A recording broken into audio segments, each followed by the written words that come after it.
I'm going to explain the direction determination of nystagmus in a way you will never forget. So let's go. This direction-specific nystagmus is usually seen in vestibular lesions. In this, there are two phases. There's a slow phase and a fast phase. So the slow phase will define the lesion, whereas the fast phase is a corrective measure employed to fix the slow phase. But to the human eye, the fast phase is more visible, which is why the direction of nystagmus is equal to the direction of the fast phase. Before anything, we need to understand the vestibulo-ocular reflex. Let's say I'm turning right, but I have to still look at the camera, which means my eyes have to slowly turn left. So if I'm turning right, my right horizontal semicircular canal is stimulated. Now this semicircular canal will send input to left abducens and right oculomotor.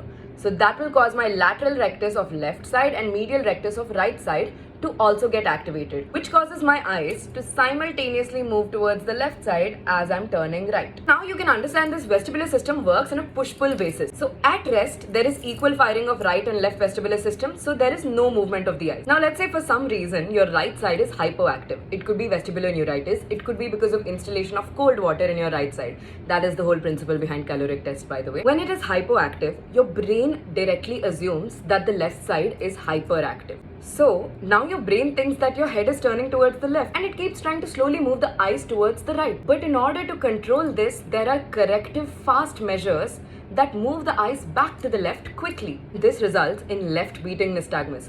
Now the lesion was on the right, but the nystagmus is towards the left, which means hypoactive lesions and cold water cause nystagmus towards the opposite side.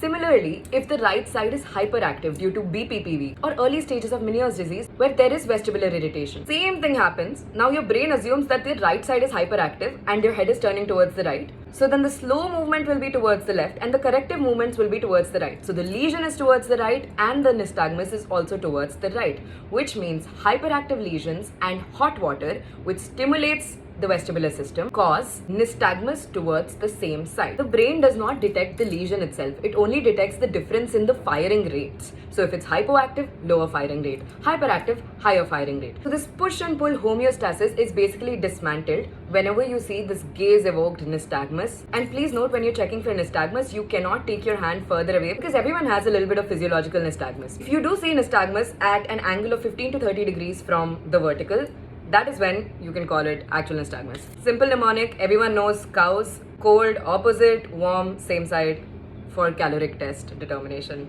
Anyways, that was short. Hope that helps. Bye.